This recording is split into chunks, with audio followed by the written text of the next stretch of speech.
മരം കോച്ചുന്ന തണുപ്പിൽ വയനാട്. ഡിസംബർ ആയതോടെ മഴ കുറഞ്ഞ് അതിശൈത്യമേറുന്നു. മലയോര മേഖലകളിൽ തണുപ്പിന് കാഠിന്യം കൂടി വരുന്നുവെന്നും റിപ്പോർട്ടുകൾ. വരും ദിവസങ്ങളിൽ നിലവിലുള്ളതിനേക്കാൾ തണുപ്പ് കൂടുമെന്നാണ് പ്രവചനം. കൊടും തണുപ്പിൽ വയനാട്. സംസ്ഥാനത്ത് ഡിസംബർ ആയതോടെ ഇപ്പോൾ മഴയില്ല, പക്ഷേ അതിശൈത്യമേറുകയാണ്. പ്രത്യേകിച്ച് മലയോര മേഖലകളിൽ തണുപ്പിന് കാഠിന്യം കൂടി വരുന്നു. വരും ദിവസങ്ങളിൽ നിലവിലുള്ളതിനേക്കാൾ തണുപ്പ് കൂടുമെന്നാണ് റിപ്പോർട്ടുകൾ. വടക്കൻ ജില്ലകളിലും തെക്കൻ മലയോര മേഖലയിലും തണുപ്പ് കൂടും. കേന്ദ്ര കാലാവസ്ഥാ വകുപ്പ് മുന്നറിയിപ്പും നൽകിക്കഴിഞ്ഞു.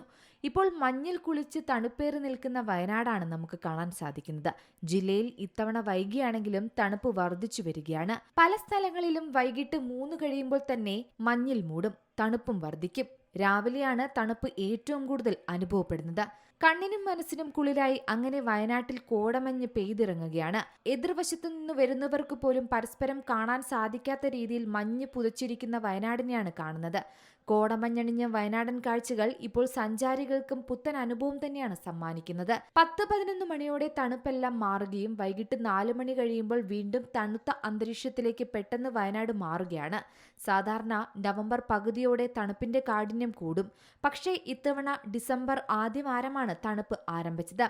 അതിനാൽ തന്നെ സഞ്ചാരികളുടെ തിരക്കം ഇപ്പോൾ വർദ്ധിച്ചു. ക്രിസ്മസ് ന്യൂ ഇയർ സീസണിലേക്കുള്ള ബുക്കിംഗ് അന്വേഷണങ്ങൾ തകൃതിയായി നടക്കുകയാണെന്ന് ഹോട്ടൽ റിസോർട്ട് ഉടമകളും പറയുന്നു. ക്രിസ്മസ് ആഴ്ച മുതൽ തിരക്ക് തുടങ്ങുമെന്നാണ് പ്രതീക്ഷ. വൈകുന്നേരങ്ങളിൽ കോടമഞ്ഞ് മൂടിയ നിലയിലാണ്. ജനുവരി പാതി വരെ ഈ സാഹചര്യം നിലനിൽക്കാനാണ് സാധ്യത കൂടുതൽ. വയനാടിന് പുറമെ ഇടുക്കിയിലെ മൂന്നാർ, നെല്ലിയാമ്പതി പോലുള്ള ഉയർന്ന മലമ്പ്രദേശങ്ങളിലും തണുപ്പ് കൂടുതലാണ്. സമീപകാലത്തെ ഏറ്റവും കൂടിയ തണുപ്പാണ് ഇപ്പോൾ രേഖപ്പെടുത്തുന്നത്. നിരവധി പ്രദേശങ്ങളിൽ താപനില കുറഞ്ഞു തുടങ്ങി. കേരളത്തിലെ ഭൂരിഭാഗം പ്രദേശങ്ങളിലും ഡിസംബറിൽ പകൽ താപനില ശരാശരി 28 ഡിഗ്രി സെൽഷ്യസ് വരെയും രാത്രികാലങ്ങളിൽ കുറഞ്ഞ താപനില 18 ഡിഗ്രി സെൽഷ്യസ് വരെയുമായിരിക്കും. ഉത്തരേന്ത്യയിൽ അതിശൈത്യം അനുഭവപ്പെടുന്ന സമയങ്ങളിൽ അവിടങ്ങളിൽ നിന്നുള്ള വരണ്ട വടക്കൻ കാറ്റ് കേരളത്തിലേക്ക് എത്തുന്നത് താപനില കുറയാൻ കാരണമായിട്ടുണ്ട്. News desk Zee Malayalam news.